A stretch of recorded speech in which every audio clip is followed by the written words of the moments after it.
Hi, இன்னைக்கு நம்ம பார்க்க போகிறது kinetic molecular theory of gases. Actually அவங்க புக்கில் வந்து கண்டினியூஷனாக பார்த்தீங்க அப்படின்னா கொஞ்சம் மாலிகுலர் ஸ்பீட்ஸ் பற்றி, கைனெட்டிக் எனர்ஜி பற்றி கொஞ்சம் கொடுத்துருப்பாங்க. அதுக்கப்புறம் தான் கைனெட்டிக் மாலிகுலர் தியரி இருக்கும். பட் ஃபஸ்ட்டு நம்ம கைனெட்டிக் மாலிகுலர் தியரி அப்படின்னா என்னென்னு பார்த்துட்டு அந்த ஸ்பீட்ஸ் பற்றி பார்ப்போம், கொஞ்சம் ஈஸியாக இருக்கும். So kinetic molecular theory of gases இது ஏன் வந்து ஃபஸ்ட்டு சொல்கிறாங்க அப்படின்னா, இப்போ ஒரு தியரி அப்படின்னாலே ஏதோ ஒரு விஷயம் நம்ம கண்கூடா நம்மளுக்கு தெரியறதுக்காக இருக்கிறது தான் தியரி. இது ஏன் அப்படி சொல்கிறேன் அப்படின்னா, இப்போ நம்ம கேஸஸ், மாலிக்யூல்ஸ், ஆட்டம்ஸ் அப்படிலாம் படிக்கும்போது அதை நம்ம கண்ணால் பார்க்க முடியாது, நம்ம இமேஜின் தான் பண்ணுவோம். ஃபார் எக்ஸாம்பிள், இப்போ கேஸை வந்து நம்ம கம்ப்ரெஸ் பண்ணுறோம் அப்படின்னா, இப்போ சும்மா ஒரு பிஸ்டனில் ஒரு கேஸ் எடுத்துகிட்டு அது கம்ப்ரெஸ் பண்ணுறோம் அப்படின்னா அது கம்ப்ரெஸ் ஆகுது அப்படின்றது நம்மளுக்கு தெரியும். கம்ப்ரெஸ் ஆச்சுன்னா ஹீட் இன்க்ரீஸ் ஆகுது அப்படின்றது நம்மளுக்கு தெரியும். ஆனால் அது மாலிக்யூல் லெவலில், ஆட்டம்ஸ் லெவலில் அதில் என்ன நடக்குது அப்படின்றத நம்ம இமேஜின் தான் பண்ண முடியும், அதை நம்ம கண்ணால் பார்க்க முடியாது. ஸோ அந்த மாலிக்யூலார் லெவலில், ஆட்டம் லெவலில் என்ன நடக்குது அப்படின்றத ஒரு ஜென்ரலைஸ்டாக ஒரு தியரி சொல்லிக்குவாங்க. ஓகேவா? அதாவது இந்த மாலிக்யூல்ஸ் வந்து இப்படி ஆகுது, இந்த மாதிரி நடக்குது அப்படின்றத ஜென்ரலைஸ் பண்ணி நம்ம சொல்கிறது தான். அதாவது அசம்ஷன்ஸ் மாதிரி இப்படி நடக்கிறதுக்கு வாய்ப்பு இருக்குது அப்படின்னு நம்ம தெரிஞ்சுக்கிறதுக்காக வச்சுருக்கிறது தான் இந்த kinetic molecular theory of gases. So இந்த அசம்ஷன்ஸை என்ன சொல்லுவாங்க அப்படின்னா, பாஸ்டுலேட்ஸ் அப்படின்னு சொல்லுவாங்க இங்கிலீஷில். Postulates of kinetic molecular theory of gases. அதான் நம்ம என்னென்னு பார்க்க போகிறோம் இப்போ. ஓகேவா? ஸோ ஃபஸ்ட்டு கேஸஸில் லார்ஜ் நம்பர் ஆஃப் பார்ட்டிகிள்ஸ் இருக்கும். அதாவது லார்ஜ் நம்பர் ஆஃப் பார்ட்டிகிள்ஸ், அதை தான் நம்ம ஆட்டம்ஸ் ஆர் மாலிக்யூல்ஸ் அப்படின்னு சொல்லுவோம். கரெக்டாக? நிறையா பார்ட்டிகிள்ஸ் இருக்கும். எப்படி இருக்கும் அப்படின்னா, இதோட ஆக்சுவல் வால்யூம் வந்து நெக்லிஜிபிள். அந்த பார்ட்டிகிள்ஸோட ஆக்சுவல் வால்யூம் நெக்லிஜிபிள். அதாவது என்ன சொல்கிறேன் அப்படின்னா, இங்கே சும்மா ஒரு படம் மாதிரி வரையலாம். இது ஒரு கண்டெய்னர் இருக்குதுன்னு வச்சுக்கோங்களேன். இந்த கண்டெய்னரில் ஒரு கேஸ் இருக்குது அப்படின்னா இப்படி இருக்குதுன்னு வச்சுக்கலாம். இதுதான் அந்த கேஸ் மாலிக்யூல்ஸ் இப்படி ஆக்குப்பை ஆகிருக்கு. இப்படி ஆக்குப்பை ஆயிருந்தது அப்படின்னா இதுதான் அந்த பார்ட்டிகிள்ஸ். கரெக்டாக? இந்த பார்ட்டிகிள்ஸோட ஆக்சுவல் வால்யூம் எடுத்தீங்க அப்படின்னா இந்த இடத்துல இது ஒரு பார்ட்டிகிள், 1 2 3 4 5 6 7. ஸோ இவ்வளோ தான் இதோட வால்யூம். கரெக்டாக? இது எல்லாத்தையும் பக்கத்தில் வச்சு பார்த்தோம் அப்படின்னா இவ்வளோ தான் வால்யூம். ஸோ இந்த கண்டெய்னரோட வால்யூமை கம்பேர் பண்ணும்போது இந்த actual volume of the particles வந்து நெக்லிஜிபிள். கரெக்டாக? அந்த பார்ட்டிகிள்ஸ் வந்து அதுக்கு ஒரு ஆக்சுவல் வால்யூமே இருக்காது, ஏன்னா அது ஃபுல்லாக எக்ஸ்பேண்ட் ஆகிருக்கும். ஸோ அந்த பார்ட்டிகிள்ஸோட ஆக்சுவல் வால்யூம் வந்து நெக்லிஜிபிளாக இருக்கும். ஸோ இது எதை எக்ஸ்பிளைன் பண்ணுது அப்படின்னா, எக்ஸ்பிளைன்ஸ் த கம்ப்ரெசிபிள் நேச்சர். இந்த பாஸ்டுலேட்ஸ் தான் explains compressible nature of gases. ஏன்னா வால்யூமே நெக்லிஜிபிளாக இருக்கிறதுனால தான் அதை கம்ப்ரெஸ் பண்ண முடியுது. இப்போ இதே ஒரு பார்ட்டிக்கிளே இவ்வளோ தூரம் ஆக்குப்பை ஆகிருக்குன்னு நம்ம இமேஜின் பண்ணுறோன்னு வைங்களேன். ஏதாவது ஒரு சாலிடை, இவ்வளோ தூரம் ஆக்குப்பை ஆகிருக்கிற ஒரு சாலிடை உள்ளே வச்சுருந்தோன்னா கம்ப்ரெஸ் பண்ணவே முடியாது. கரெக்டாக? So large number of particles, அதாவது ஆட்டம்ஸ் ஆர் மாலிக்யூல்ஸ் இருக்குது கேஸஸில். Gases are made up of large number of particles called atoms or molecules. அந்த ஆட்டம்ஸ்க்கும் மாலிக்யூல்ஸ்க்கும் ஆக்சுவல் வால்யூம்ன்றது negligible compared to the volume of the container. So this explains the compressible nature. இங்கே ஒரு ரொம்ப முக்கியமான பாயிண்ட் ஒன்று உங்கள் புக்கில் கொடுத்துருப்பாங்க. therefore இந்த தியரியில் therefore the molecules are considered to be point masses. ஃபிசிக்ஸில், கெமிஸ்ட்ரியில் இந்த பாயிண்ட் மாஸ், ஆக்சுவலி ஃபிசிக்ஸில் பாயிண்ட் மாஸ் அப்படின்றது ரொம்பவே ஒரு இம்பார்ட்டண்ட்டான டேர்ம். பாயிண்ட் மாஸ் அப்படின்னா என்னென்னா, ஆக்சுவல் மாஸு, ஆக்சுவல் வால்யூம் வந்து இருக்காது. ஸோ மோஷனில் வந்து நம்ம 3 மோஷன் எப்போயுமே இருக்கும். மோஷனில் இது ஃபிசிக்ஸில் படிப்பீங்க, +1 +2ல் அடிக்கடி நம்ம இதை படிச்சுட்டே இருப்போம். என்ன அப்படின்னா, டிரான்ஸ்லேட்டரி மோஷன், ரொட்டேஷனல் மோஷன், இன்னொன்று வைப்ரேஷனல். இந்த மூணு மோஷன் தான் என்ன ஒரு பார்ட்டிக்கலாக இருந்தாலும் ஏதாவது ஒரு மாஸ் இருந்தது அப்படின்னா இந்த 3 மோஷனும் இருக்கும். இந்த பாயிண்ட் மாஸஸை பொறுத்த வரைக்குமே டிரான்ஸ்லேட்டரி மோஷன் மட்டும்தான் இருக்கும். டிரான்ஸ்லேட்டரி அப்படின்னா ஸ்ட்ரெயிட் லைனில் போகிறது, ரொட்டேஷனில் அப்படின்னா ரவுண்டாக போகிறது, வைப்ரேஷன் அப்படின்னா இப்படி வைப்ரேட் ஆகுது, ஸ்ப்ரிங்லாம் வைப்ரேட் ஆகுதுல்ல, அது வைப்ரேஷனல் மோஷன் அப்படின்பாங்க. பாயிண்ட் மாஸாக இருந்தது அப்படின்னா அதுக்கு வெறும் டிரான்ஸ்லேட்டரி மோஷன் தான் இருக்கும், ரொட்டேஷனல் மோஷன் இருக்காது, வைப்ரேஷனல் மோஷன் இருக்காது. இதுதான் கான்செப்ட். இப்படி மட்டும் இப்போதைக்கு ஞாபகம் வச்சுக்கோங்க. Molecules of a gas are considered to be point masses. Point மாசஸ்னால் என்னென்னா ஸ்ட்ரெயிட் லைனில் மட்டும்தான் அதுக்கு மோஷன் இருக்கும், ரொட்டேஷனல் மோஷனோ வைப்ரேஷனல் மோஷனோ அதுக்கு இருக்காது. So molecules of a gas இதுலேருந்து என்ன சொல்லலாம், they move only in straight lines. அதோட மோஷன் வந்து they move only in straight lines. They are considered to be point masses.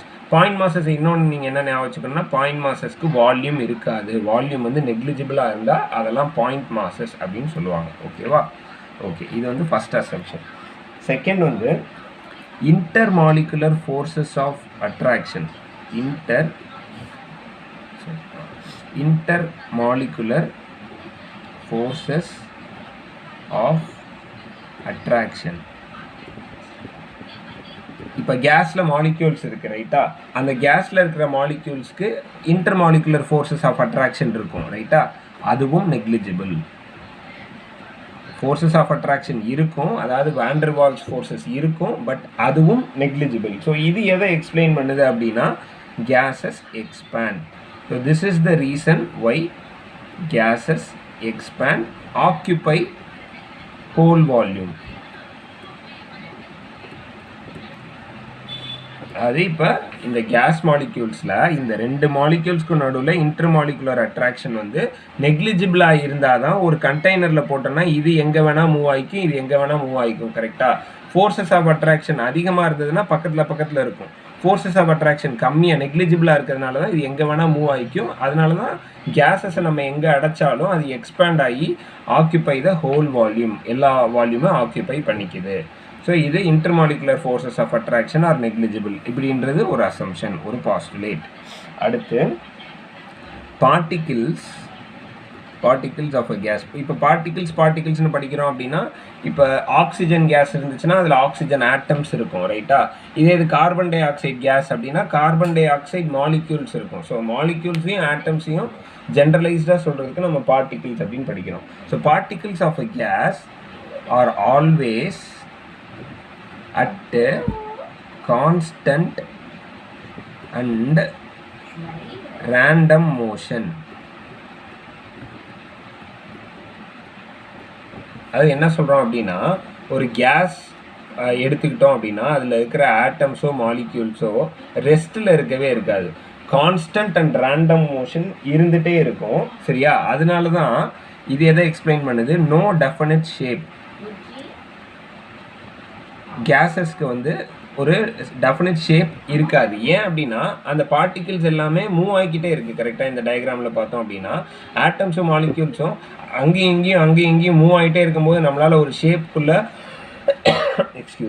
அதை சொல்லவே முடியாது. கரெக்டாக? So particles of a gas are always at constant and random motion. அதனால தான் this explains that the gases they have no definite shape. Okay, இது ஒரு postulate. அடுத்து and the particles of a gas move in all directions. இப்போ move அப்படின்னு சொன்னாலே உங்களுக்கு தெரியும், பார்ட்டிகிள்ஸ் ஆஃப் அ கேஸ்லாம் நம்ம பாயிண்ட் மாசஸ்ன்னு கன்சிடர் பண்ணுவோம். Point masses they always move only in straight lines, translatory motions மட்டும்தான் இருக்கும். மூவ் இன் ஆல் டைரக்ஷன்ஸ், அப்போ டிரான்ஸ்லேட்டரி மோஷன்ஸ் மட்டும்தான் இருக்கும்னா அதை என்ன சொல்லலாம், இன் ஸ்ட்ரெயிட் லைன்ஸ். ரைட்டா? ஓகே, இதை வச்சு என்ன சொல்ல முடியும் அப்படின்னா, இப்போ ஒரு கண்டெய்னர் இருக்குது அப்படின்னா, ஒரு கண்டெய்னர், அந்த கண்டெய்னரில் சும்மா ஒரு 3 மாலிக்யூல் மட்டும் எடுத்துக்கிறேனே. இப்போ இது இந்த மாதிரி மூவ் ஆகும் ஸ்ட்ரெயிட் லைனில், இல்லை ஆல் டைரக்ஷன், எந்த டைரக்ஷனில் வேணாலும் மூவ் ஆகலாம். ரைட்டா? அப்படி மூவ் ஆச்சு அப்படின்னா ஒரு பார்ட்டிகளும் இன்னொரு பார்ட்டிகளும் மோதிக்கும். ரைட்டா? அதுக்கு பேர் கொலிஷன் அப்படின்னு சொல்லுவோம். மோதிச்சு அப்படின்னா கொலிஷன் அப்படின்னு சொல்லுவோம். அதே மாதிரி ஒரு பார்ட்டிக்கிள் அந்த கண்டெய்னரோட வால்ஸ் மேலேயும் மோதிக்கும். ஸோ கொலிஷன்ஸ் எதெல்லாம் இருக்கும் அப்படின்னா, பிட்வீன் ஈச் அதர், 2 மாலிக்யூல் அது மேலேயே மோதிக்கும், பிட்வீன் ஈச் அதர் இருக்கும். இன்னொன்று collision between each other. இன்னொன்று collision with walls of container. walls of container. container மேலேயும் மோதிக்கும். ஸோ இப்போ இப்படி கை இருக்குன்னு வச்சுக்கோங்களேன். இந்த கையில் இந்த விரல் வச்சு இப்படி அமுக்குறேன் அப்படின்னா, இப்படி தொட்டேன் அப்படின்னா நான் ஒரு ப்ரெஷர் கொடுக்குறேன் அப்படின்னு சொல்லலாமா? அதே மாதிரி இந்த மாலிக்யூல் இந்த வால்ஸ் மேலே மோதும் போது இந்த வால் மேலே அது ஒரு ப்ரெஷர் எக்ஸர்ட் பண்ணும். கரெக்டாக? அந்த ப்ரெஷரை எப்படி கால்குலேட் பண்ணலாம் அப்படின்னா, pressure exerted by this molecule on the walls of the container is equal to number of collisions per unit time per unit area. number of collisions per unit time per unit area தான் pressure exerted by the molecule on the walls of container. நம்ம physicsல நார்மலா படிச்சோம் அப்படின்னா pressureனா என்ன? force by area. கரெக்டா? a force exerted on unit area, இதுதான் pressure. force exerted on unit area தான் pressure. So number of collisions எத்தனை வாட்டி இது மோதுச்சுன்னா ஒரு ஃபோர்ஸ் கிரியேட் பண்ணும்ல, அந்த ஃபோர்ஸு டிவைடட் பை ஏரியா, அதுதான் pressure exerted by the molecules on the walls of the container. So particles எல்லா டைரக்ஷன்லையும் ஸ்ட்ரெயிட் லைன்ஸில் மூவ் ஆகுது. கொலிஷன்ஸ் நடக்குது பிட்வீன் ஈச் அதரும் இருக்குது, with the walls of the கண்டெய்னரும் இருக்குது. ஸோ ஒரு கேஸ் வந்து ப்ரெஷர் எக்ஸர்ட் பண்ணுது அப்படின்றது நம்மளுக்கு தெரியும். ஏன்னா நம்ம நிறையா ப்ராப்ளம்ஸில் கேஸோட ப்ரெஷர் எவ்வளோன்னு பார்த்துருக்கோம். அந்த ப்ரெஷரோட ஆக்சுவல் கான்செப்ட் என்ன அப்படின்னா, pressure exerted by the molecules on the walls of the container. அதை எப்படி calculate பண்ணலாம் அப்படின்னா, number of collisions per unit time per unit area, இதுதான் pressure exerted by the particles. So இது இந்த பாஸ்டுலேட்ல இருந்து pressure எப்படி ஒரு கேஸ் எக்ஸர்ட் பண்ணுது அப்படின்றத நம்ம கண்டுபிடிக்கலாம். ஓகே, அடுத்து இப்போ கொலிஷன்ஸ்னால் என்னன்னு பார்த்தோம் போன பாயிண்டில். இப்போ முக்கியமான பாஸ்டுலேட் என்ன அப்படின்னா, இந்த all collisions of the molecules, அதாவது particles of gas are elastic. இது நல்லா ஞாபகம் வச்சுக்கோங்க. எலாஸ்டிக் கொலிஷன்ஸ் பற்றி +1 +2 ஃபிசிக்ஸ் அண்ட் கெமிஸ்ட்ரியில் மோஸ்ட்லி இல்லை, ஃபிசிக்ஸில் நிறையா படிப்போம். எலாஸ்டிக் கொலிஷன்ஸ்னால் என்ன அப்படின்னு. எலாஸ்டிக் கொலிஷன்னா ஒன்றுமே இல்லை, நான் ஒரு பெரிய ஒரு மாலிக்யூலே வரைஞ்சிக்கிறேன்னு, இன்னொரு மாலிக்யூல் இங்கே வரைஞ்சிக்கிறேன். இந்த மாலிக்யூல் 1ன்னு வச்சுக்கோங்க, இந்த மாலிக்யூல் 2ன்னு வச்சுக்கோங்க. இதுவும் மோதுச்சுன்னா அது பேர் கொலிஷன் அப்படின்னு சொன்னேன். இதுவும் மோதுதுன்னு வச்சுக்கோங்களேன். மோதுது அப்படின்னா இது ஒரு மோஷனில் இருக்குது. இதோட வெலாசிட்டி v1 வச்சுக்கோங்க, இதோட வெலாசிட்டி v2ன்னு வச்சுக்கோங்க. வச்சுக்கிட்டீங்க அப்படின்னா மோதிருச்சு அப்படின்னா இப்படி இருக்குமா? ரைட்டா? இப்போ இது இந்த டைரெக்ஷன்லையும் இது இந்த டைரெக்ஷன்லையும் மோதுச்சு அப்படின்னா, இப்போ இந்த v1 வந்து greater than v2 இருந்துச்சு அப்படின்னா, v1 greater than v2 ரெண்டும் ஒரே மாஸ்ன்னு வச்சுக்கோங்களேன். இதுவும் ஒரு 1 கிலோகிராம், இதுவும் 1 கிலோகிராம். இப்போ இதை மாலிக்யூல் அப்படின்றத மறந்துடுங்க. ஒரு mass 1 kilogram mass 1 kilogram mass ரெண்டும் மோதுச்சு அப்படின்னா, v1 இது வெலாசிட்டி அதிகமாக இருந்துச்சு அப்படின்னா எந்த டைரெக்ஷனில் மூவ் ஆகும்? எக்ஸாம்பிளுக்கு இப்படி திங்க் பண்ண முடியலன்னா இப்படி திங்க் பண்ணி பாருங்கள். ஒரு யாரை சொல்லலாம்? ஓகே, சும்மா ஒரு எக்ஸாம்பிளுக்கு சொல்லுவோமே. ஒரு 100 கிலோவில் ஒரு ஆள் இருக்கிறாரு, ரைட்டா? இன்னொரு ஒரு 40-50 கிலோவில் ஒரு ஆள் இருக்காங்கன்னு வச்சுக்கோங்க. 2 பேரும் நேருக்கு நேர் ஓடி வர்றாங்க. 2 பேரும் ஓடி வந்து ஒரே வெலாசிட்டியில் ஓடி வர்றாங்கன்னு வச்சுக்கோங்களேன். ஒரே வெலாசிட்டியில் ஓடி வந்து மோதுனாங்க அப்படின்னா யார் எந்த டைரெக்ஷனில் போவா? அந்த அதிகமான வெயிட் இருக்கிற ஒரு மோதின டைரெக்ஷனில் தானே கம்மியான வெயிட் இருக்கவங்க போவாங்க. கரெக்டாக? இல்லை இப்படி கூட வச்சுக்கோங்க, 2 பேர் ஒரே வெயிட்டில் இருக்காங்க. ஒருத்தர் ரொம்ப ஃபாஸ்ட்டாக ஓடி வந்து அடிக்கிறாரு, இன்னொருத்தர் கொஞ்சம் ஸ்லோவாக வந்து அடிக்கிறாங்க அப்படின்னா ஃபாஸ்ட்டாக யார் அடித்தாங்களோ அவங்க டைரெக்ஷனில் தான் மூவ் ஆவாங்க. கரெக்டாக? அதே மாதிரி இந்த வெலாசிட்டி அதிகமாக இருந்தது, 2 பேரும் ஒரே மாஸில் இருக்காங்க, வெலாசிட்டி அதிகமாக இருக்கிற டைரெக்ஷனில் தான் ஃபைனலாக இதுவும் மூவ் ஆகும், இதுவும் மூவ் ஆகும். இதுவும் இந்த டைரெக்ஷனில் தான் மூவ் ஆகும், இதுவும் இந்த டைரெக்ஷனில் தான் மூவ் ஆகும். இதுக்கு பேர் தான் கொலிஷன் அப்படின்னு சொல்லுவோம். இந்த கொலிஷனில் முக்கியமாக பார்க்க வேண்டியது என்ன அப்படின்னா, எனர்ஜி வந்து கான்ஸ்டண்ட்டாக இருக்கும். எனர்ஜி கான்ஸ்டன்ட் அப்படின்னா இது ஒரு எனர்ஜி இருக்கும் ஃபஸ்ட்டு, இது ஒரு எனர்ஜி இருக்கும் அடுத்து. கரெக்டாக? மோதுனதுக்கு அப்புறமும் எனர்ஜி வந்து கான்ஸ்டண்ட்டாக இருக்கும். அப்படின்னா என்னென்னா, இது ½mv², இதுதான் கைனெட்டிக் எனர்ஜி. கரெக்டாக? இது ½ mv², இது mv1², இது mv2².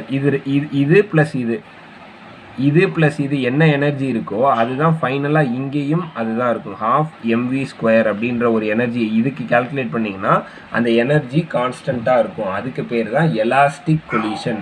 எலாஸ்டிக் கொலிஷன் அப்படின்னா என்ன அப்படின்னா no loss of energy, energy loss இருக்காது. எனர்ஜி லாஸ் இல்லை அப்படின்னா அந்த கொலிஷனுக்கு பேர் எலாஸ்டிக் கொலிஷன். ஸோ நம்ம பார்க்குற இந்த பார்ட்டிகிள்ஸ் ஆஃப் அ கேஸ், அதாவது molecules or atoms of a gas வந்து கொலைட் ஆகும் அப்படின்றது நம்மளுக்கு தெரியும். they collide with each other and they collide with the walls of the container. இது நம்மளுக்கு தெரியும். அந்த collisions எப்படி இருக்கு அப்படின்னா அந்த collisions எல்லாமே எலாஸ்டிக்கா இருக்கு அப்படின்னா no loss of energy அப்படின்னு அர்த்தம். Okay, so no loss of energy அப்படின்னா என்ன, அதை எப்படி சொல்லலாம்னா kinetic energy remains constant அப்படின்னு சொல்லலாம். ஏன்னா மோஷனில் இருக்குது, கரெக்டாக மோஷனில் இருந்தால் கைனட்டிக் எனர்ஜி இருக்கும், கைனட்டிக் எனர்ஜி ரிமைன்ஸ் கான்ஸ்டன்ட் அப்படின்னு சொல்லலாம். ஓகேவா, இது ஒரு பாஸ்டுலேட் அசம்ஷன். அடுத்து ஸ்பீட்ஸ் ஆஃப் டிஃபரெண்ட் பார்ட்டிகிள்ஸ். நிறையா பார்ட்டிகிள்ஸ் இருக்கும், கரெக்டாக நிறையா மாலிக்யூல்ஸ் இருக்கும், நிறையா ஆட்டம்ஸ் இருக்கும். ஒரு மாலிக்யூலும் ஒரு ஸ்பீடில் போகும், கரெக்டாக ஒரு பார்ட்டிகிளும் ஒரு ஸ்பீடில், அதாவது இப்போ இந்த பார்ட்டிகிள் ஒரு ஸ்பீடில் போகும், இந்த பார்ட்டிகிள் ஒரு ஸ்பீடில் போகும், இந்த பார்ட்டிகிள் ஒரு ஸ்பீடில் போகும். ஸோ ஒரு பார்ட்டிகிளும் ஒரு ஸ்பீடில் போகும். So speeds of different particle different in a gaseous state. ஓகேவா, speeds of different particles of gas are different. ஆனால் ஸ்பீட் டிஸ்ட்ரிபியூஷன் வந்து கான்ஸ்டண்ட்டாக இருக்கும். இது ரொம்ப முக்கியமான பாயிண்ட்டு. ஆக்சுவலாக இதை வச்சு தான் மாலிகுலர் ஸ்பீட்ஸ் பற்றி படிப்போம். ஸ்பீட் டிஸ்ட்ரிபியூஷன் வந்து கான்ஸ்டண்ட்டாக இருக்கும். அது என்ன ஸ்பீட் டிஸ்ட்ரிபியூஷன், அப்படின்னா இப்போ ஒரு எக்ஸாம்பிள் சொல்கிறேன், ஞாபகம் வச்சுக்கோங்க. ஒரு 100 பேர் இருக்காங்கன்னு வச்சுக்கோமே. இந்த 100 பேரில் 50 பேர் வந்து ஒரு 10 km/h ஸ்பீடில் ஓடுறாங்கன்னு வச்சுக்கலாம். ஒரு 30 பேர் 8 km/h ஓடுறாங்கன்னு வச்சுக்கலாம். ஓகேவா, ஒரு 10 பேர் 6 km/h ஓடுறதுக்கு அவங்களுக்கு தெம்பு இருக்குன்னு வச்சுக்கலாம். இன்னொரு 10 பேர் 4 km/h ஓடுறதுக்கு தான் அவங்களுக்கு ஸ்ட்ரென்த் இருக்குன்னு வச்சுக்கலாம். ஓகேவா, ஸோ இப்படி ஒரு டிஸ்ட்ரிபியூஷன் இருக்குல்ல. இந்த 100 பேர் இப்படி ஓடுறாங்க, 100 பேர் இப்படி ஓடுறாங்க அப்படின்னா இதே 100 பேர் கொஞ்சம் அவங்களுக்கு நல்ல எனர்ஜி கொடுத்தாங்க அப்படின்னா இதே 100 பேரில் ஒரு 40 பேர் ஓடுவாங்கன்னு வச்சுக்கோங்க. 40 பேர் ஒரு 12 km/h, ரைட்டா. ஒரு 20 பேர் இப்படி பிரித்தோம் அப்படின்னா இதுவும் அந்த 100 பேர் தான் வரும். கரெக்டாக என்ன பண்ணுறோம், இங்கே இருக்கிற கண்டிஷன்ஸை மாற்றுறோம். இது வந்து மினிமம் எனர்ஜின்னு வச்சுக்கோங்க. மினிமம் எனர்ஜியில் இப்படி ஓடுறாங்க அப்படின்னா மேக்ஸிமம் எனர்ஜியில் இப்படி ஓடுறாங்க அப்படின்னு இப்படி ஒரு டேபிள் போடலாம். பார்த்தா இந்த டிஸ்ட்ரிபியூஷன் அப்படின்றது இந்த 100 பேருக்கு தான் பண்ண முடியும். கரெக்டாக இந்த 100 பேருக்கு தான் இந்த டிஸ்ட்ரிபியூஷன் அப்படின்றது பண்ண முடியும். ஸோ நம்பர் ஆஃப் மாலிக்யூல்ஸ் கேஸஸில் எப்பயுமே நம்மளுக்கு ஒரு இதுக்குள்ளே இருக்குது அப்படின்னா அதோட நம்பர் ஆஃப் மாலிக்யூல்ஸ் நம்மளுக்கு தெரியும், ரைட்டா. அதனால டிஸ்ட்ரிபியூஷன் கான்ஸ்டண்ட்டாக தான் இருக்கும். இப்போதைக்கு இந்த எக்ஸாம்பிள் வச்சு கொஞ்சம் அண்டர்ஸ்டாண்ட் பண்ணிக்கோங்க. நம்ம மாலிகுலர் ஸ்பீட்ஸ் பற்றி பார்க்கும்போது உங்களுக்கு அது எக்ஸாக்டாக அண்டர்ஸ்டாண்ட் ஆயிரும். இப்போதைக்கு எனக்கு என்ன புரியணும் அப்படின்னா ஸ்பீட்ஸ் ஆஃப் டிஃப்ரெண்ட் பார்ட்டிகிள்ஸ் டிஃப்ரெண்ட்டாக இருக்கும். அப்படி டிஃப்ரெண்ட்டாக இருந்தாலுமே ஸ்பீட் டிஸ்ட்ரிபியூஷன் வந்து கான்ஸ்டண்ட்டாக தான் இருக்கும். ஓகேவா, இது ஜஸ்ட்டு லைட்டாக அண்டர்ஸ்டாண்ட் பண்ணிக்கோங்க. மாலிகுலர் ஸ்பீட்ஸ் பார்க்கும்போது கம்ப்ளீட்டாக அண்டர்ஸ்டாண்ட் ஆகிடும். ஓகே, அடுத்த பாஸ்டுலேட்ஸ் என்ன அப்படின்னா இதை வச்சே பார்க்கலாம். வேரியபிள் ஸ்பீட்ஸ் இருக்குதுன்னு நம்ம பார்த்தோம், கரெக்டாக. ஒரு மாலிக்யூலுக்கும் வேரியபிள் ஸ்பீட் இருக்குது. ஸோ வேரியபிள் ஸ்பீட் இருக்குது அப்படின்னா என்ன அர்த்தம், வேரியபிள் கைனட்டிக் எனர்ஜி இருக்குதுன்னு அர்த்தம். வேரியபிள் கைனட்டிக் கேஇ அப்படின்னா கைனட்டிக் எனர்ஜி. அது என்ன, வேரியபிள் ஸ்பீட் இருந்தால் வேரியபிள் கைனட்டிக் எனர்ஜி. ஸ்பீடுன்றதை நம்ம யூன்னு வச்சுக்கோமே. கைனட்டிக் எனர்ஜி ஃபார்முலா 12m, யூன்றது வெலாசிட்டி அப்படின்னா u², இதுதான் கரெக்டாக. இது வேரியபிள் அப்படின்னா இந்த இடத்துல வேரியபிள், கரெக்டாக. அப்போ ஒரு பார்ட்டிகிள் இருக்க கைனட்டிக் எனர்ஜியும் வேரியபிள்.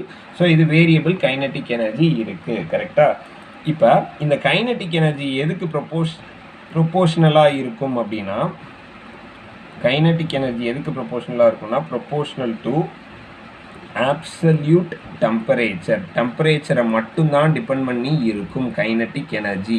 அதாவது இந்த வெலாசிட்டி, இந்த ஸ்பீடு இருக்குல்ல, இந்த ஸ்பீடு வந்து டெம்பரேச்சரை மட்டும்தான் டிபெண்ட் பண்ணி இருக்கும். So kinetic energy is also directly proportional only to temperature. இந்த ப்ரொபோஷ்னாலிட்டி கான்ஸ்டன்ட்டை எடுத்தனா ஆக்சுவலாக கேஇ இஸ் ஈக்குவல் டு, இது ஒரு ஃபார்முலா உங்கள் புக்கில் இல்லை, 3/2 போல்ட்ஸ்மேன் கான்ஸ்டன்ட் கேபின்னே வச்சுக்கலாம் இன்டூ டி. எக்ஸ்கியூஸ் மீ, இதுதான் kinetic energy of a particle of a கேஸுக்கு ரிலேஷன். இதில் இந்த கேபி அப்படின்றது போல்ட்ஸ்மேன் கான்ஸ்டன்ட் அப்படின்னு சொல்லுவாங்க. போல்ட்ஸ்மேன் கான்ஸ்டன்ட் அப்படின்னு சொல்லுவாங்க. இது என்ன அப்படின்னா KB is equal to R gas constant divided by number of molecules, R divided by NA. இதுதான் கேபி.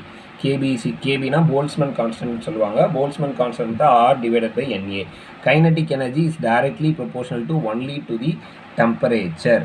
ஸோ என்ன சொல்லலாம் அப்படின்னா நம்ம ப்ரெஷர், வால்யூம், டெம்பரேச்சர் இது 3 தான measurable quantities of a gas. அந்த மெஷரபிள் குவான்டிட்டிஸில் கைனடிக் எனர்ஜி இஸ் independent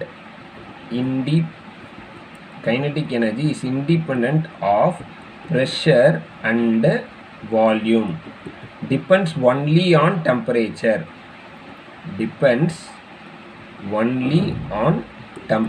ரைட்டா? அதாவது டெம்பரேச்சர் இன்க்ரீஸ் ஆனால் கைனடிக் எனர்ஜி இன்க்ரீஸ் ஆகும், டெம்பரேச்சர் டிக்ரீஸ் ஆனால் கைனடிக் எனர்ஜி டிக்ரீஸ் ஆகும். ப்ரெஷரையும் வால்யூமும் நீங்கள் என்ன தான் வேரி பண்ணாலும் அது கைனடிக் எனர்ஜியை அஃபெக்ட் பண்ணாது. So kinetic energy depends of a particle of a gas depends only on temperature. ஓகேவா? ஸோ இதிலேருந்து எனக்கு இன்னொரு பியூட்டிஃபுல்லான ஒரு ரிலேஷன் சொல்லலாம். இதை ஏதாவது என்ட்ரன்ஸில் இப்படி கேட்பாங்க, இதை எப்படி ஞாபகம் வச்சுருக்கீங்க அப்படின்னு. இப்போ இந்த டெம்பரேச்சர் வந்து ஆப்சல்யூட் டெம்பரேச்சர்னா கெல்வின் ஸ்கேல்னு அர்த்தம், கரெக்டாக? இப்போ இந்த டெம்பரேச்சரை வந்து நான் T is equal to 0 kelvin அப்படின்னு ஒரு டெம்பரேச்சர் இருக்குல்ல, சுத்தமாக ஆப்சல்யூட் டெம்பரேச்சர் 0 கெல்வின் அப்படின்னு நீங்கள் போட்டேன் அப்படின்னா எனக்கு கைனடிக் எனர்ஜி என்ன ஆகும்? கைனடிக் எனர்ஜியே இருக்காது, ரைட்டா? T இஸ் ஈக்குவல் டு 0 கெல்வினில் kinetic energy of particles of a gas வந்து பிகம்ஸ் 0. கைனடிக் எனர்ஜியே இல்லை அப்படின்னா என்ன அர்த்தம்? நோ மோஷன், கரெக்டாக? மோஷனே இல்லைன்னு அர்த்தம். மோஷனே இல்லை அப்படின்னா நம்ம எந்த பாஸ்டுலேட் இதில் இதாகுது? நம்ம இங்கே ஒன்று பார்த்தோம், particles always at constant and random மோஷனில் இருக்கும் அப்படின்னு பார்த்தோம். அப்போ கைனடிக் எனர்ஜி 0 ஆகும்போது இந்த பாஸ்டுலேட்டே இல்லை அப்படின்னு ஆகுது, கரெக்டாக? அப்போ அது கேஸே இல்லை அப்படின்னு ஆகுது. ஸோ தியரிட்டிக்கலி டெம்பரேச்சர் வந்து ஆப்சல்யூட் 0 அப்படின்பாங்க. இந்த டெம்பரேச்சர் இஸ் ஈக்குவல் டு 0 கெல்வினா ஆப்சல்யூட் 0 அப்படின்பாங்க. ஸோ அட் ஆப்சல்யூட் 0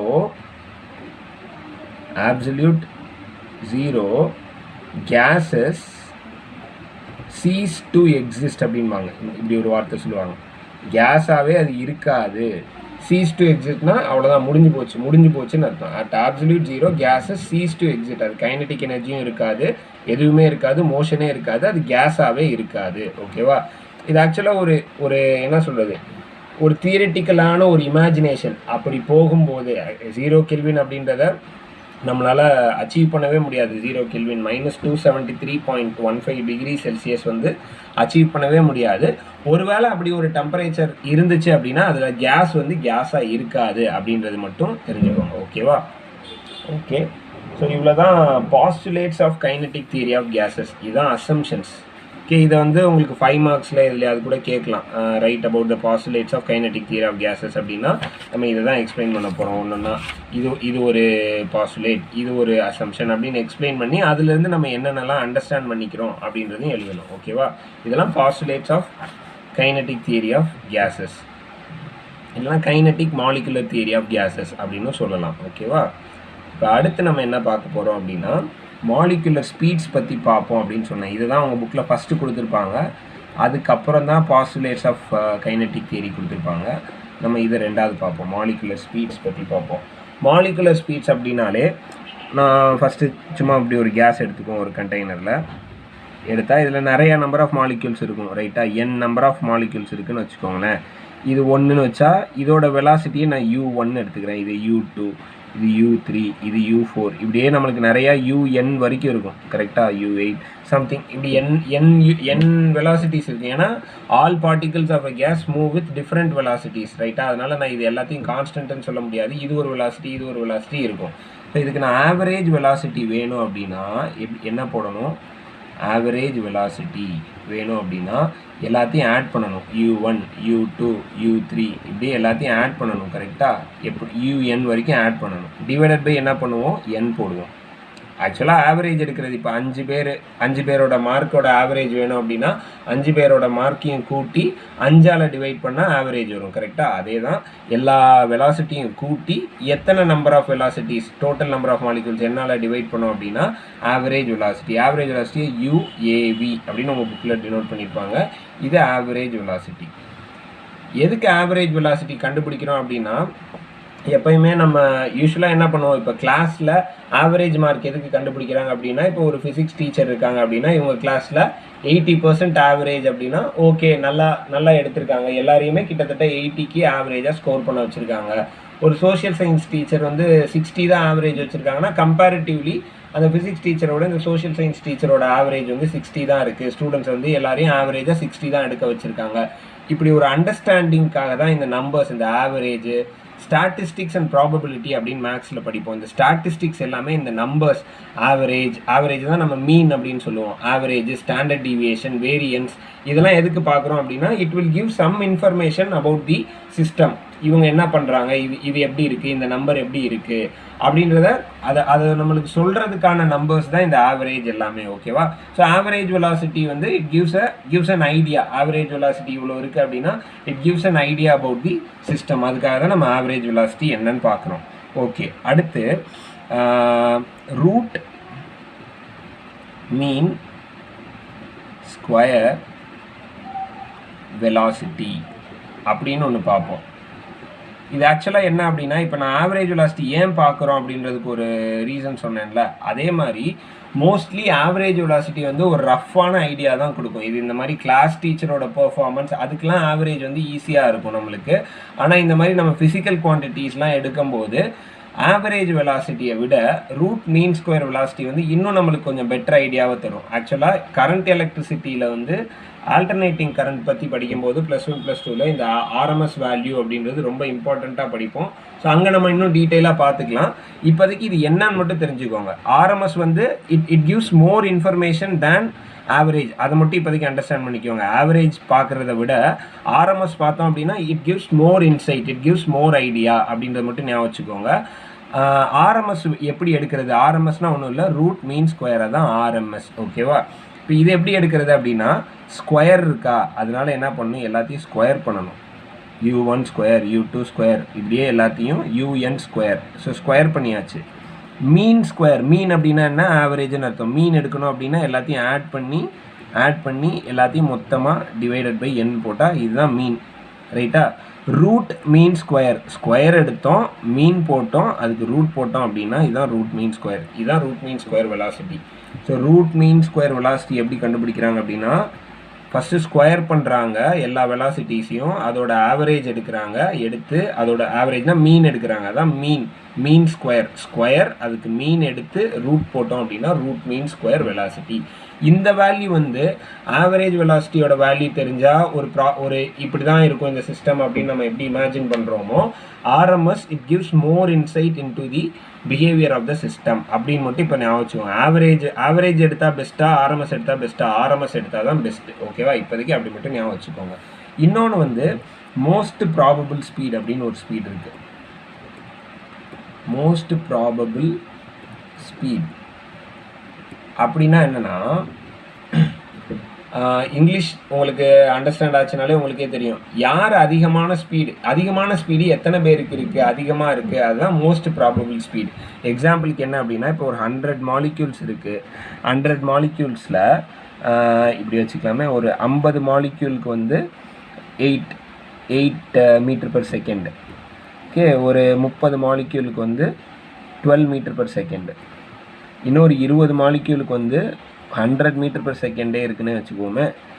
இப்போ இந்த மொத்த 100 மாலிக்யூல்ஸில் இதில் எது மோஸ்ட் ப்ராபபிள் ஸ்பீடுன்னு கேட்டாங்கன்னா இதுதான் மோஸ்ட் ப்ராபபிள் ஸ்பீடு. ஏன்னா இதுதான் நிறையா நம்பர் ஆஃப் மாலிக்யூல்ஸ் இந்த ஸ்பீடு தான் வச்சுருக்கு. ரைட்டா? நிறையா நம்பர் ஆஃப் மாலிக்யூல்ஸ் இந்த ஸ்பீடு தான் வச்சுருக்கு. அப்போ இதுதான் மோஸ்ட் ப்ராபபிள் ஸ்பீட். இப்படி தான் கண்டுபிடிப்பாங்க. மோஸ்ட் ப்ராபபிள் ஸ்பீடுன்றது மோஸ்ட் நம்பர் ஆஃப் மாலிக்யூல்ஸ் என்ன ஸ்பீடில் போதோ அதுக்கு பேர் தான் மோஸ்ட் ப்ராபபிள் ஸ்பீட். இது மட்டும் ஞாபகம் வச்சுக்கோங்க. ஓகேவா? இது 3 தான் மாலிகுலர் ஸ்பீட்ஸு. ஒன்று average speed, okay, average velocity, இல்லை மோஸ்ட் ப்ராபபிள் வெலாசிட்டி, ஸ்பீடெல்லாம் ஒன்று தான். அதாவது இந்த மாலிகுலர் தியரியை பொறுத்த வரைக்கும் ஆக்சுவலாக ஃபிசிக்ஸில் ஸ்பீட்னா வேறு, வெலாசிட்டினா வேறு. இப்போதைக்கு இப்படி ஞாபகம் வச்சுக்கோங்க. ஆவரேஜ் வெலாசிட்டி இருக்கும், ரூட் மீன் ஸ்கொயர் வெலாசிட்டி இருக்கும், மோஸ்ட் ப்ராபபிள் ஸ்பீட் அப்படின்னு சொல்லி ஒன்று இருக்கும். ஓகேவா? இதுக்கு இவ்வளோ தான் அவங்க புக்கில் கொடுத்துருக்காங்க. எக்ஸ்ட்ராவாக இந்த இன்ஃபர்மேஷன் தெரிஞ்சுக்கோங்க, எதுக்காவது யூஸ் ஆகலாம். ஆனால் மோஸ்ட்லி உங்கள் புக்கிலேருந்து வெளியில் கேட்டாங்க அப்படின்னா அது அவுட் ஆஃப் சிலபஸ் அப்படின்னு மார்க் அவாய்ட் பண்ணிடுவாங்க. பட் இதை ஞாபகம் வச்சுக்கோங்க. என்ன அப்படின்னா ஆவரேஜ் வெலாசிட்டி இருக்குல்ல, ஆவரேஜ் வெலாசிட்டி என்ன அப்படின்னா average velocity root of 8kt by root 8 வந்து ஆர்எம்எஸ்க்கு வரும். இது வந்து ஆவரேஜ் வெலாசிட்டி வந்து root of 4RT, sorry, average velocity root of 8RT by πm. இது ஆவரேஜ் வெலாசிட்டிக்கு ஃபார்முலா. ஆர்ன்றது வந்து கேஸ் கான்ஸ்டன்ட், டீன்றது டெம்பரேச்சர், எம்ன்றது மோலார் மாஸ். ஓகேவா? இது ஆர்எம்எஸ்க்கு ஃபார்முலா வேணும் அப்படின்னா root of 3RT by M. இது மோஸ்ட் ப்ராபபிள் ஸ்பீடு வேணும் அப்படின்னா root of 2RT by πm. எல்லாத்துக்குமே டெரிவேஷன்ஸ் இருக்குது, but that is not so important now. இதுவுமே உங்கள் புக்கில் இல்லை, பட் ஞாபகம் வச்சுக்கோங்க. உங்கள் புக்கில் என்ன இருக்குது அப்படின்னா ரூட் ஆக்சுவலாக மோஸ்ட் ப்ராபபிள் ஸ்பீடை விட ஆவரேஜ் ஸ்பீட் அதிகமாக இருக்கும், அதை விட ஆர்எம்எஸ் வேல்யூ அதை விட அதிகமாக இருக்கும். ஓகேவா? இது மட்டும் உங்கள் புக்கில் கொடுத்துருப்பாங்க. மோஸ்ட் ப்ராபபிள் ஸ்பீடு தான் இருக்கலே கம்மியாக இருக்கும், அதை விட ஆவரேஜ் ஸ்பீடு அதிகமாக இருக்கும், ஆவரேஜ் ஸ்பீடை விட ஆர்எம்எஸ் வேல்யூ அதிகமாக இருக்கும். ஓகேவா? மோஸ்ட் ப்ராபபிள் ஸ்பீட் தான் இருக்கலே கம்மி, லெஸ். ஓகே, இருக்கலே கம்மி மோஸ்ட் ப்ராபபிள் ஸ்பீட், அதை விட ஆவரேஜ் ஸ்பீட் அதிகமாக இருக்கும், அதை விட ஆர்எம்எஸ் ஸ்பீட் அதிகமாக இருக்கும். அதோட ரேஷியோஸ் கொடுத்துருப்பாங்க. இப்போ மோஸ்ட் ப்ராபபிள் ஸ்பீட் வந்து 1 அப்படின்னா ஆவரேஜ் ஸ்பீடோட ரேஷியோ வந்து 1.128, ஆர்எம்எஸ் ஸ்பீடோட ரேஷியோ வந்து 1.224. இப்போ இது ஒரு பங்கு இருந்ததுன்னா இது 1.12 பங்கு இருக்கும், இது ஒரு பங்கு இருந்ததுன்னா இது 1.2. இதுதான் இருக்கலே கம்மி, இது இதை விட அதிகம், இது இதை விட அதிகம். ஓகேவா? இந்த ரேஷியோ கொடுத்துருப்பாங்க, அதோட ஃபார்முலாஸ் நான் கொடுத்துருக்கேன். இது ஜஸ்ட் ஞாபகம் வச்சுக்கோங்க, எதுக்காவது யூஸ் ஆகும். ஓகேவா? இது கிட்டத்தட்ட உங்கள் புக்கில் இல்லை, கொஞ்சம் எக்ஸ்ட்ரா இன்ஃபர்மேஷன் தான். இதான் மாலிகுலர் ஸ்பீட்ஸ் பற்றி பார்த்தோம். இப்போ மாலிகுலர் ஸ்பீட்ஸ்லேயே இன்னும் ஒரு சின்ன ஒரு இது, நம்ம போன பாஸ்டுலேட்ஸ் பார்க்கும்போது டிஸ்ட்ரிபியூஷன் அப்படின்ற ஒரு வார்த்தையை சொல்லியிருந்தோம். ஸ்பீட் டிஸ்ட்ரிபியூஷன் கான்ஸ்டன்ட் அப்படின்னு. அந்த டிஸ்ட்ரிபியூஷன் பற்றி இப்போ பார்ப்போம். ஓகேவா? டிஸ்ட்ரிபியூஷன் பற்றி பார்ப்போம். இப்போ ஒரே ஒரு கேஸ் எடுத்துக்குவோம். ஒரு கேஸ், 2 டெம்பரேச்சர், T1ல் 1, T2ல் 1. ஓகேவா? T1ல் 1, T2ல் 1. இப்போ இதை ஒரு கிராஃபில் பிளாட் பண்ணோம் அப்படின்னா, கிராஃபில் வந்து இந்த எக்ஸ் ஆக்சிஸில் வந்து ஸ்பீட் எடுத்துக்கோங்க, அதாவது ஸ்பீட் ஆர் வெலாசிட்டி எடுத்துக்கோங்க. ஒய் ஆக்சிஸில் வந்து number of molecules or number of particles. ஓகேவா? இப்போ இந்த ஸ்பீட் 0 ஸ்பீடில் கண்டிப்பாக எதுவுமே இருக்காது, ரைட்டா? 0 ஸ்பீடில் கண்டிப்பாக எதுவுமே இருக்க போகிறதில்ல, அதோட ஸ்பீடு கொஞ்சம் அதிகமாக தான் இருக்க போகுது, ரைட்டா? இப்போ ஸ்பீடு அதிகமாக இருக்கிறது இங்கே 1, 2, 3ன்னு இருக்கும். ஒரு 5 பார்ட்டிகிள் வந்து கொஞ்சம் கம்மியான ஸ்பீடில் இருக்குது அப்படின்னா இங்கே இருக்கும் அதோட பாயிண்ட்டு, ரைட்டா? ஒரு 10 பார்ட்டிகிள் அதோட அதிகமான ஸ்பீடில் இருக்குது அப்படின்னா இங்கே இருக்கும் பாயிண்ட், ரைட்டா? ஒரு 50 பார்ட்டிகிள் வந்து ஒரு ஸ்பீடில் இருக்குது அப்படின்னா, அதிகமான ஸ்பீடில் இருக்குது அப்படின்னா இப்படி இருக்கும், ரைட்டா? ஸோ கிராஃப் எப்படி இருக்கும் அப்படின்னா இப்படி போய் இப்படி மேலே போய் இப்படி இறங்கி இப்படி வரும். இதுதான் டிஸ்ட்ரிபியூஷன் அப்படின்வாங்க. என்ன அப்படின்னா இத்தனை நம்பர் ஆஃப் பார்ட்டிகல்ஸ். இப்போ இதுதான் ஸ்பீடு, இந்த ஸ்பீடில் எவ்வளோ பார்ட்டிகல்ஸ் இருக்குதுன்னு தெரியணுன்னா இந்த கிராஃபில் இப்படி போய் இங்கே பார்த்தீங்க அப்படின்னா இத்தனை நம்பர் ஆஃப் பார்ட்டிகல்ஸ் இந்த ஸ்பீடில் இருக்குது. இப்போ இந்த ஸ்பீடில் சும்மா எனக்கு இந்த ஸ்பீடில் எத்தனை நம்பர் ஆஃப் பார்ட்டிகல்ஸ் இருக்குதுன்னு தெரியணுன்னா இந்த ஸ்பீடில் இப்படியே இந்த கிராஃபில் போனீங்க அப்படின்னா இது எங்கே டச் ஆகுதோ அந்த இடத்துல எனக்கு நம்பர் ஆஃப் பார்ட்டிகல்ஸ் எனக்கு தெரிஞ்சிடும். ஸோ இந்த ஸ்பீடில் எனக்கு எத்தனை நம்பர் ஆஃப், இல்லை இந்த ஸ்பீடில் எத்தனை நம்பர் ஆஃப் பார்ட்டிகல்ஸ் இருக்குதுன்னு தெரியணும் அப்படின்னா இந்த கிராஃபில் போனீங்க அப்படின்னா எங்கே டச் ஆகுதோ அத்தனை நம்பர் ஆஃப் பார்ட்டிகல்ஸ் இருக்குது. ஸோ அதை டிஃபைன் பண்ணுறது தான் இந்த கிராஃப். ஓகேவா? இப்போ இது டெம்பரேச்சர் T1க்கு இந்த மாதிரி ஒரு டிஸ்ட்ரிபியூஷன் வருதுன்னு வச்சுக்கோங்களேன். டெம்பரேச்சர் T1க்கு இந்த மாதிரி ஒரு டிஸ்ட்ரிபியூஷன் வந்ததுன்னா T2க்கு எப்படி வரும் அப்படின்னா இந்த மாதிரி வரும். இதுக்கு பேர் என்ன அப்படின்னா இந்த curve is shifting to right and expands. கரெக்டாக? இந்த கர்வை பார்த்தீங்க அப்படின்னா curve shifting to right and expands. அப்படின்னா எனக்கு இதுதான் மேக்ஸிமம் நம்பர் ஆஃப் பார்ட்டிகிள்ஸ் இருக்கிற ஸ்பீடு. கரெக்டாக இங்கே போடுறேன், இதுவே இருக்கட்டும். ஸோ T2வில் பார்த்தீங்க, இந்த T1ல் பார்த்தீங்கன்னா இதுதான் மேக்ஸிமம் நம்பர் ஆஃப் பார்ட்டிகிள்ஸ் இருக்கிற speed. Maximum number of particles இருக்கிற ஸ்பீடு பார்த்தீங்கன்னா இந்த நம்பர் ஆஃப் பார்ட்டிகிள்ஸ் வந்து எனக்கு குறைஞ்சிருக்கா? நம்பர் ஆஃப் பார்ட்டிகிள்ஸ் எனக்கு T1 விட T2வில் நம்பர் ஆஃப் பார்ட்டிகிள்ஸ் குறைஞ்சிருக்கு. அதாவது அதிகமான ஸ்பீடில் போகிற பார்ட்டிகிள்ஸ் இங்கே 50 இருந்துச்சு அப்படின்னா இங்கே கிட்டத்தட்ட 40 தான் இருக்குது. ரைட்டா? ஆனால் எனக்கு இந்த பக்கத்தில் இந்த மேக்ஸிமம் ஸ்பீடில் போகிற பார்ட்டிகிள்ஸ் பக்கத்தில் இருக்கிறது நிறையா இருக்குது. அதாவது 40 வந்து மேக்ஸிமம் ஸ்பீடில் போகுது. அதுக்கப்புறம் 30 வந்து அதை விட கொஞ்சம் கம்மியாக தான் போகுது. கரெக்டாக? எனக்கு அதாவது கம்மியான ஸ்பீடில் போகிற பார்ட்டிகிள்ஸ் வந்து ரொம்பவே குறைஞ்சிருக்கு அப்படின்னு அர்த்தம். இந்த கிராஃபை நல்லா பாருங்கள், அப்போ தான் அண்டர்ஸ்டாண்ட் ஆகும். ஆக்சுவலாக மேக்ஸில் கிராஃப்லேருந்து நம்ம என்ன எடுத்துக்கிறோம் அப்படின்றத கொஞ்சம் என்ன சொல்கிறது, ப்ராக்டிஸ் பண்ணி தான் வரும்.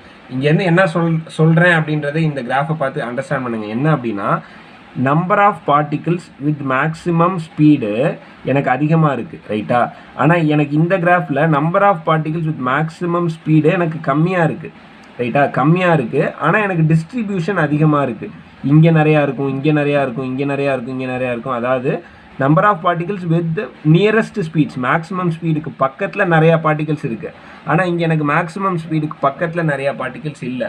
ஸோ இது வந்து என்ன தெரியுது அப்படின்னா, டெம்பரேச்சர் இன்க்ரீஸ் பண்ணோம், T2 வந்து T1 விட அதிகமாக இருக்கும்போது எனக்கு கிராஃப் வந்து எனக்கு எக்ஸ்பேண்ட் ஆகுது. அதாவது number of particles with maximum velocities increases அப்படின்னு தெரிஞ்சுக்கலாம். இது வந்து ஒரே கேஸ் T1 அண்ட் T2க்கு கொடுத்துருப்பாங்க. இதே இது 2 டிஃப்ரெண்ட் கேஸ், ஒன்று நைட்ரஜன், இன்னொன்று குளோரின் எடுத்துக்கிட்டோம் அப்படின்னா, நைட்ரஜனுக்கு வந்து மாஸ் கம்மி. அதாவது மாஸ் ஆஃப் நைட்ரஜன் குளோரினை விட மாஸ் ஆஃப் நைட்ரஜன் கம்மி. கரெக்டாக? இப்போ மாஸ் கம்மியாக இருக்குது அப்படின்னா இதுதான் ஸ்பீடு அதிகமாக இருக்கும். கரெக்டாக? மாஸ் கம்மியாக இருந்துச்சு அப்படின்னா, அதாவது லைட் வெயிட்டாக இருந்தால் ஸ்பீடு அதிகமாக இருக்கும், இது ஸ்பீடு கம்மியாக இருக்கும். அப்போ இதுக்கு டிஸ்ட்ரிபியூஷன் எப்படி இருக்கும் அப்படின்னா, அதே ஸ்பீடை வந்து எக்ஸ் ஆக்சிஸ்லேயும் நம்பர் ஆஃப் மாலிக்யூல்ஸை ஒய் ஆக்சிஸ்லேயும் எடுத்தோம் அப்படின்னா, ஸ்பீடு வந்து எதுக்கு அதிகமாக இருக்கும்? நைட்ரஜனுக்கு. அப்போ ஸ்பீடு வந்து அதுக்கு டிஸ்ட்ரிபியூஷன் இந்த மாதிரி இருக்கும், குளோரினுக்கு டிஸ்ட்ரிபியூஷன் இந்த மாதிரி இருக்கும். ஏன்னா இதான ஸ்பீடு, அதிகமான ஸ்பீட்னா இந்த ஸ்பீட். ரைட்டா? இந்த ஸ்பீடு வந்து நைட்ரஜனுக்கு அதிகமாக இருக்கும், குளோரினுக்கு கம்மியாக இருக்கும். At same temperature. ஸோ மாசஸை பொறுத்தும் இந்த டிஸ்ட்ரிபியூஷன் வேரி ஆகும். இதுதான் டிஸ்ட்ரிபியூஷன் அப்படின்னு சொல்லுவாங்க. இதை வந்து மேக்ஸ்வெல் போல்ட்ஸ்மேன் டிஸ்ட்ரிபியூஷன் அப்படின்னு கூட சொல்லுவாங்க. அட் சேம் டெம்பரேச்சர் நைட்ரஜனுக்கும் குளோரினுக்கும் எடுத்தால் நைட்ரஜனோட கர்வ் வந்து எக்ஸ்பேண்ட் ஆகிருக்கும். ஓகேவா? குளோரினை விட. ஓகே. ஆனால் குளோரினில் number of particles with maximum velocity அது அதிகமாக இருக்கும். ஸோ இதே கிராஃப்லேயே இந்த ஹையஸ்ட் பீக் இருக்குல்ல டிஸ்ட்ரிபியூஷனில், அதை தான் மோஸ்ட் ப்ராபபிள் ஸ்பீடுன்னு சொல்லுவாங்க. மோஸ்ட் ப்ராபபிள் ஸ்பீடை விட என்ன இருக்கும், ஆவரேஜ் ஸ்பீடு வந்து இன்னும் கொஞ்சம் அதிகமாக இருக்கும். கரெக்டாக? ஆவரேஜ் ஸ்பீடு வந்து இதை வந்து யூ ஆவரேஜ்னு வச்சிங்கன்னா, ஆர்எம்எஸ் ஸ்பீடு வந்து அதை விட அதிகமாக இருக்கும். இதுதான் URMS. ஸோ மோஸ்ட் ப்ராபபிள் ஸ்பீடை விட ஆவரேஜ் ஸ்பீடு அதிகமாக இருக்கும், அதை விட ஆர்எம்எஸ் ஸ்பீடு அதிகமாக இருக்கும். இல்லைதான்? இதுதான் மாலிகுலர் ஸ்பீட்ஸ் பற்றி. ஓகேவா?